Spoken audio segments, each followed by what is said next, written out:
Salam əziz tamaşaçılar, dəyərli izləyicilər. Güney Azərbaycan televiziyasının efirində yayınlanan gündəm verilişini izləyirsiniz. Studiyada mənəm, aparıcınız Rusif Məmmədsoy.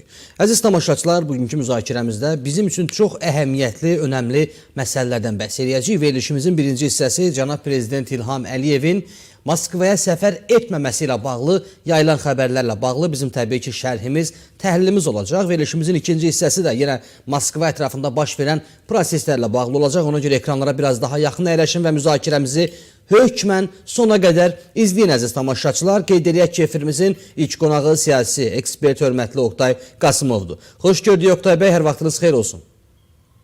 Hər vaxtınız xeyir olsun Rusif bəy. Əziz Günaz TV izləyiciləri, sizlərin hər birinizdən bir daha xahiş edirik. Hazırda bizi həm Uydupek, həm də YouTube üzərindən izləyirsiniz. Xüsusilə YouTube üzərindən izləyən tamaşaçılarımız hər kəs yayımı bəyənsin, dostları ilə paylaşsın və şərh bölməsində mövzumuzla bağlı sizin də fikirlərinizi görmək xoş olardı. Bir sözlə aktiv olun, yayım zamanı fikirlərinizi də bölüşün bizimlə. Hörmətli Oqtay bəy, dünən Azərbaycan media məkanında bu cür xəbərlər tirajlanmağa başladı ki, cənab Prezident İlham Əliyev Moskvaya getməkdən imtina eləyib, bəzi səbəblər də sadalandı, hansı ki bizim ora getməmək üçün kifayət qədər səbəbimiz, argumentimiz mövcuddur, var. Və eyni zamanda təbii ki bir çoxları həm də bunu sevinclə qarşıladı. Sizin də fikirlərinizi bu müstəvidə eşitmək istəyərdik əvvəlcə. Cənab Prezident Moskvaya həm də nəyə görə getmədi? İlk öncə onu qeyd etmək lazım ki, Azərbaycan Prezidentinin Rusiyada 2-ci Dünya müharibəsinin bitməsi ilə bağlı 80 illik tədbirlərdə iştirakdan imtina etməsi, daha doğrusu parada getməməsi doğru bir qərardır. Bunun həm siyasi tərəf var, eyni zamanda müəyyən bir mənəvi tərəf var. İlk növbədə onu qeyd etmək lazımdır ki, 2-ci Dünya müharibəsində Ukrayna məhz Hitler Almaniyası tərəfindən işğal olundu və bu savaşda Ukrayna mülki və hərbi olmaqla 8 milyona yaxın öz vətəndaşını itirdi. Və bu savaşda Ukrayna çox böyük qurbanlar verdi və ümumiyyətlə faşizmin məğlubiyyətində Ukraynanın rolu olduqca önəmlidir. Və bu hadisələrdən 80 il sonra biz eyni vəziyyəti görməkdə, yəni Ukrayna eyni aqibəti yaşayır.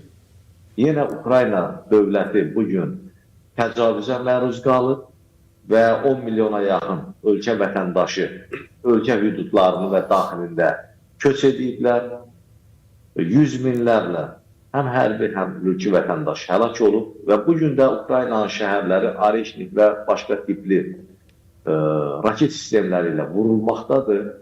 Ukraynanın mülki strukturları, xüsusilə də kommunikasiya sistemləri, insan həyatı və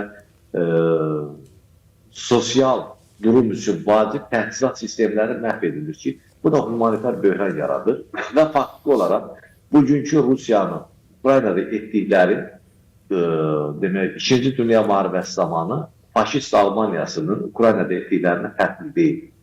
Və Azərbaycan dövləti də rəsmən Ukraynanın ərazi bütövlüyünü və suverenliyini dəstəklədiyini bəyan edib və bu mövqeyində hansısa bir dəyişiklik yoxdur. Və Azərbaycan Prezidentinin bugün gedib Moskvada hansısa bir simvolizə olunmuş tədbirlərdə iştirak edərək faktiki olaraq təcavüzkarın yanında dayanması açıqcası Azərbaycanda xeyli mütərəqqi düşünən və beynəlxalq hüquq və ədalətə hörmət edən insanlar tərəfindən belə deyək, narahatlıqla qarşılana bilərdi.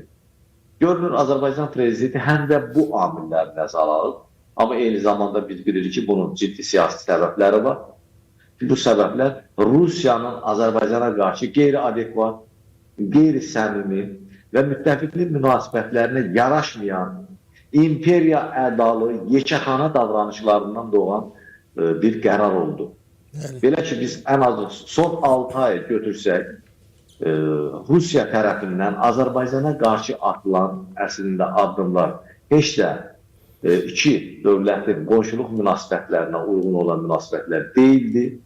Belə ki, Azərbaycanın mülki təyyarəsi 25 dekabrda Rusiya səmasında vurulandan sonra Azərbaycanın tələblərinin əhəmiyyətli hissəsi qulaq ardına vurulub, yenə bir ehtinasızlıq nümayiş etdirilir. Yəni, Azərbaycandan rəsmən üzr istənilməli. Doğrudur, zərər çəkmişlərə, həyatını itirənlərə müəyyən qədər kompensasiya verildi. Amma biz bu hadisəni törədən bu cinayəti edən, o əmri verən şəxslərlə bağlı biz istintaqın hələ də yekunlaşmadığını görürük. Əslində hər şey ortadadır. Əmri verən də bəllidir, bunu icra edən də bəllidir. Nədən Rusiya tərəfi formal olaraq bir illik hüquqi proseduru əldə əsas tutaraq bu prosesləri uzatmağa çalışır və Azərbaycanla deyək ki, aradakı soyuqluğu qısa müddətdə həll olunmasına çalışır. İkinci səbəb bilirsiniz ki, fevral ayında Azərbaycanın media məkanına kiber hücumlar olmuşdur. Bəli. Azərbaycan tərəfindən rəsmən bəyan edildi ki, bu kiber hücumlar Rusiya tərəfindən idarə olunan hacker qrupları tərəfindən həyata keçirilir. Ki, bu qeyri-dostanə və qonşuluq münasibətlərindən, mən hələ müttəfiqlik münasibətləri demirəm, buna uymayan bir davranışdır. Eyni zamanda təyyarə qəzasından sonra, daha doğrusu terror hadisəsindən sonra Rusiya media məkanında Azərbaycan əleyhinə, onun rəhbəri əleyhinə olan biz təbliğatı unutmadıq. Yəni, bax, bunlar aradan qaldırılmadı. Və nəhayət, necə deyərlər, bardağı daşıran damla sol olaraq Azərbaycan parlamentinin üzvü Azər Badamovu heç bir protokola və dövlət ədəb ərkanına sığmayan formada Rusiyadan deport edilməsi idi. Ən azı burada bir qaranlıq məqamda nədir? Azər Badamov 20 gün öncə Dağıstanda rəsmən olub və orada tədbirlərdə iştirak edib və bu 20 gün ərzində nə baş verdi, nə dəyişdi ki, birdən-birə Azərbaycan millət vəkili haqqında belə bir qərar verilir və bu qərar verilibsə, tamam, bunu da qəbul edərik. Amma nədən bu elan olunmuyor? Nədən siyahıda Azər Badamovun adı olmuyor? Nədən bu tədbir planlananda siyahı Rusiya dövlət qurumlarına göndəriləndə Rusiya Xarici İşlər Nazirliyi diplomatik nəzakət xatirinə belə Azərbaycan tərəfinə məlumat xarakterli, bəli. Bəli, məlumat verə bilər ki, belə bir durum var, yəni hansısa problem çıxmasın deyə Azər Badamovu başqa bir şəxslə əvəz edin. Amma bu da edildi. Bunun hamısı əslində Rusiyanın imperial tarixindən, ikincisi Rusiya cəmiyyətinin və Rusiya dövlətinin təfəkkür fəlsəfəsindən irəli gələn bir davranışlardır. Biz sizinlə də dəfələrlə bu və ya digər formatda müzakirələrdə demişdik ki, Rusiya Ukraynada müəyyən qədər əlini gücləndirib, hədəflərinə müəyyən qədər çatandan sonra onun hədəfində keçmiş postsovet məkanı və digər ölkələr, xüsusilə də ilk sırada Azərbaycan olacaqdır. Təəssüf ki, biz proqnozlarımızda yanılmırıq. Azərbaycan Rusiyadan istəyi çox bəsitdir. Azərbaycan Rusiyadan bərabər tərəfdaşlıq münasibəti gözləyir. Rusiya isə öz havasındadır, keçmiş imperiya ambisiyalarından, ədəbazlığı ilə məsələlərə yanaşmağa çalışır. Və ən böyük problem ondan ibarət ki, Rusiya cəmiyyəti, Rusiya dövləti keçmiş Rusiya imperiyası ərazisində olmuş, yəni müstəmləkə olmuş haqları, bugün azadlıq haqlarını, dövlət qurma haqlarını, onların dövlətlərinin mövcudluğunu qəbul edə bilmir. Problem bundadır. Yəni biz bundan sonra da Rusiyada bax, bu cür davranışları görəcəyik. Və bu baxımdan hesab edirəm ki, bu və deyilməyən digər məsələlər, ola bilsin ki, daha ciddi məsələlər var. Baxın, Ermənistan Yunanistandan müəyyən silah sistemləri alır. Xüsusilə hava hücumundan müdafiə sistemləri. S-300, TOR, OSA və s. Bunlar hansı ölkənin istehsalı olan silahlardır? Rusiyanın. Rusiya bu silahları Yunanistana satanda bugün də Rusiyanın o imkanı var ki, Yunanistandan tələb eləsin ki, bu silahlar başqa üçüncü ölkəyə verilməsin. Amma Rusiya bunu edirmi? Etmir. Demək ki, Rusiya həm də dolayısı yolla Ermənistanda revanşizmə dəstək verən ölkələrdən biridir. Yəni, bu və digər yerə deyirəm, deyilən və deyilməyən bir çox səbəblər var ki, əslində münasibətlərə ciddi şəkildə kölgə salır və Azərbaycan prezidentinin də bu paradda iştirakdan imtinası çox təqdirə layiqdir. Rusiya tərəfi nəhayət əslində dəyişməyə məhkumdur. Əgər Rusiya tərəfi öz təfəkküründə, düşüncə tərzində, siyasətində dəyişikliklər etməyəcəksə və keçmiş postsovet məkanında olan və bu gün müstəqil dövlət kimi var olan dövlətlərlə münasibətləri normal qonşuluq münasibətində deyil, keçmiş imperiya ambisiyalarını quracaqsa, təbii ki, münasibətlərdə hər zaman müəyyən çatlar və xoşagəlməz anlar olacaq. Hörmətli Oqtay bəy, bir çox məsələləri, xüsusilə siyasi motivli məsələləri sadaladınız. Sizinlə tamamilə razıyam və mən həm də cənab prezidentin getməməyini həm də ona görə sevindim ki, bizə getsəydi kimsə nəsə deyə bilməzdi. Ancaq orada həm də təhlükəsizlik məsələsi var ki, Rusiyanın özü belə heç bir kəs üçün təhlükəsizlik təminatı verə bilmir. Rusiyanın hava məkanında baş verənlər hər birimizə bəllidir. Bax, bu təhlükəsizlik kontekstindən dəyərləndirdiyimiz zaman cənab prezidentin getməməsi və digər ölkə liderlərinin oraya gəlməsi hansı təhlükələri vəd edir həm də özündə?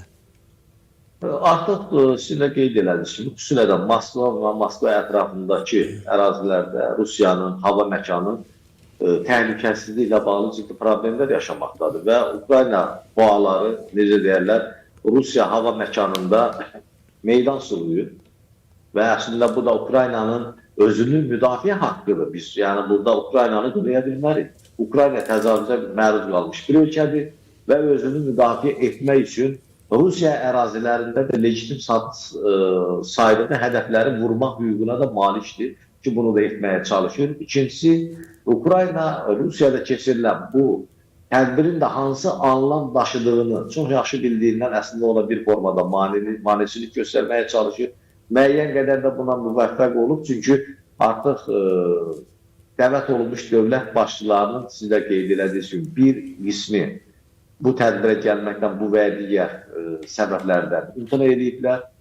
Gələnlərsə Moskvadan xeyli aralıda olan Yekaterinburg deyək, Samara olsun, başqa, yəni Moskvadan xeyli artıq ya Peterburg olsun, ərazilərdə eniş etməklə digər nəqliyyat vasitələrlə Moskvaya daşınır. Ki, bu da əslində hal-hazırda Rusiyanın düşdüyü durumun bir göstəricisidir. Yəni bu əslində həmən 9 mayda keçiriləcək parada ciddi şəkildə həm də bir xələl gətirdi. Rusiyanın özünün təhlükəsizliyi ilə bağlı müəyyən sualları ortaya çıxartdı və Rusiyanın Ukrayna üzərindəki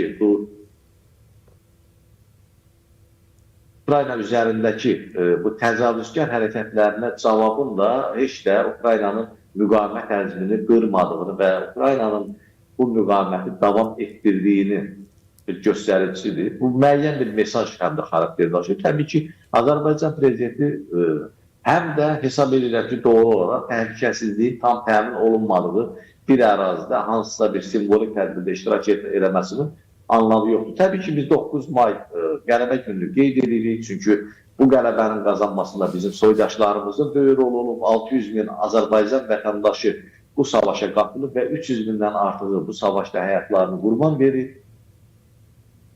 Bu baxımdan əlbəttə ki, onların əziz xatirəsi bizim üçün çox əzizdir, biz onlara həmişə yad edirik.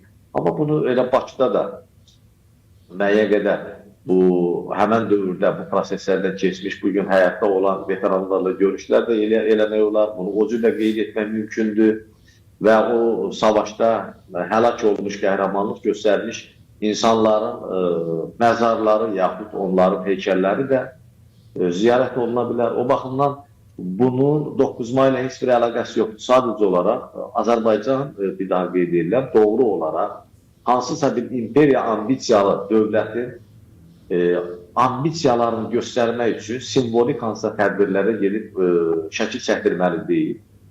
Və bir də beynəlxalq hüquq ədalət prinsipləri var.